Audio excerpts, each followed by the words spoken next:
আমরা আছি গোলাগঞ্জে বেশি টাকা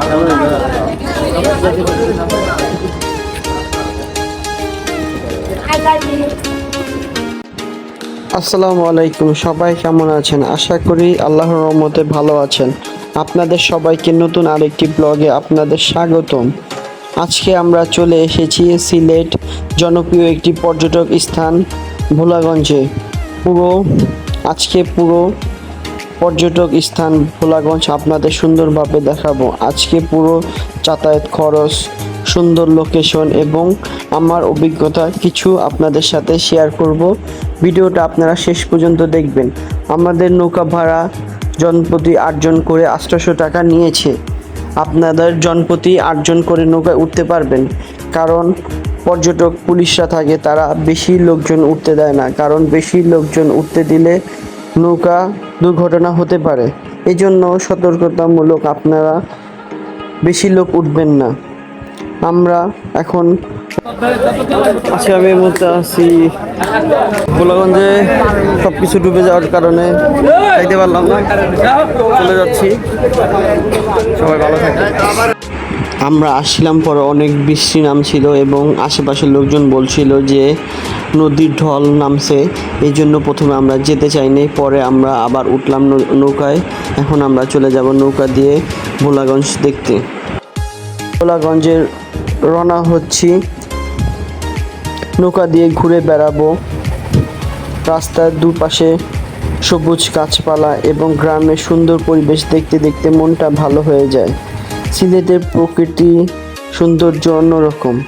অবশেষে আমরা ভোলাগঞ্জ পৌঁছে দেখাবো ভোলাগঞ্জের সৌন্দর্য কেমন। আসলে নৌকায় চড়তে, যারা নৌকায় কখনো চড়ে না, নৌকায় চড়তে অনেকে ভয় পায়, কারণ এখানে অথই পানি, যেখানে পানির কোনো কুল কিনারা নেই এবং পানির অনেক ঢেউ ছিল এবং নৌকা ঢেউ খাচ্ছিল। তারপরও আমরা আমাদের গন্তব্য স্থান হচ্ছে যে আমরা ভ্রমণ করতে এসেছি, আমরা ভোলাগঞ্জে যাবই। এইভাবে এত রিস্কের পরও আমরা চলে যাচ্ছি ভোলাগঞ্জ দেখার জন্য। আসলে যারা ভ্রমণ করতে আসে, যেখানে যেতে মন চায় সেখানে না গেলে কখনো ভালো লাগে না। হাজারো কষ্টের পরেও আমরা চলে যাচ্ছি। সবাই আপনারা দেখছেন। আমরা নৌকায় উঠছি। নৌকা দিয়ে ঘুরতে আমাদের ভালো লাগে এবং সুন্দরভাবে দেখা যায়। পানির উপর চলার সময় চারদিকের দৃশ্য অসাধারণ।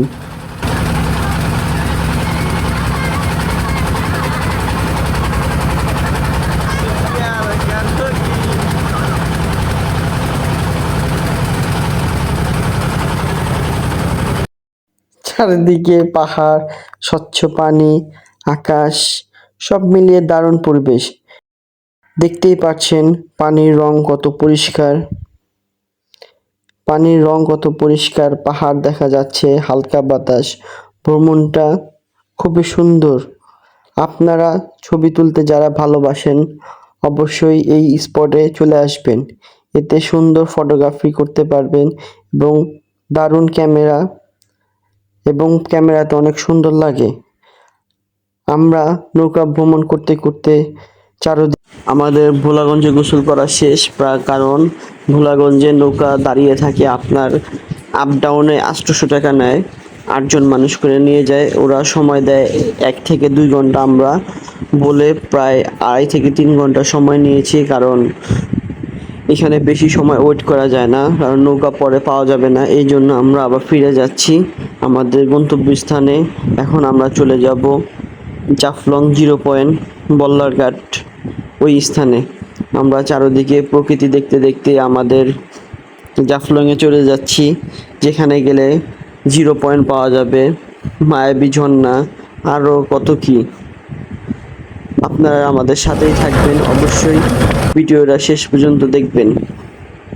আমরা যেখানে গিয়েছি ভোলাগঞ্জে, সেখান থেকে জাফলং প্রায় 1 থেকে 2 ঘন্টার রাস্তা এবং রাস্তায় যেতে যেতে অসংখ্য ঝর্ণা দেখা যায় এবং আমি কিছু ক্লিপ নিয়ে নিলাম, আপনারা ভিডিওতে দেখতে পাচ্ছেন। অবশেষে আমরা প্রায় 2-3 ঘন্টা রাস্তার জার্নি করার পরে আমরা চলে এসেছি আমাদের জাফলং, যেখানে আমরা যাওয়ার জন্য প্ল্যান করেছিলাম বল্লারঘাট, সেখানে আমরা চলে এসেছি। রাস্তায় 2-3 ঘন্টা সময় লাগে এবং রাস্তায় সবাই জার্নি করেছে, রাস্তায় জ্যাম ছিল, এর মাঝখানে 3 ঘন্টার জার্নি। সবাই যার যার ব্যাগ ট্যাগ নামিয়ে এখন হোটেলের জন্য ব্যবস্থা করবে।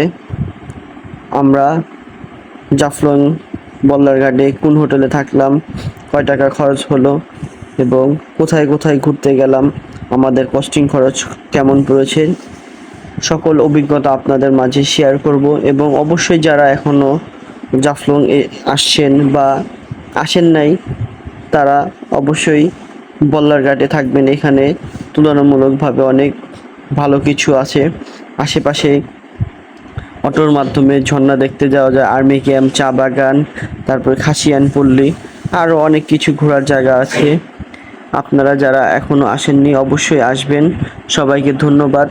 আসসালামু আলাইকুম। নতুন ব্লগের জন্য আপনারা শীঘ্রই আসছে নতুন ব্লগ দেখবেন। এটারই নিউ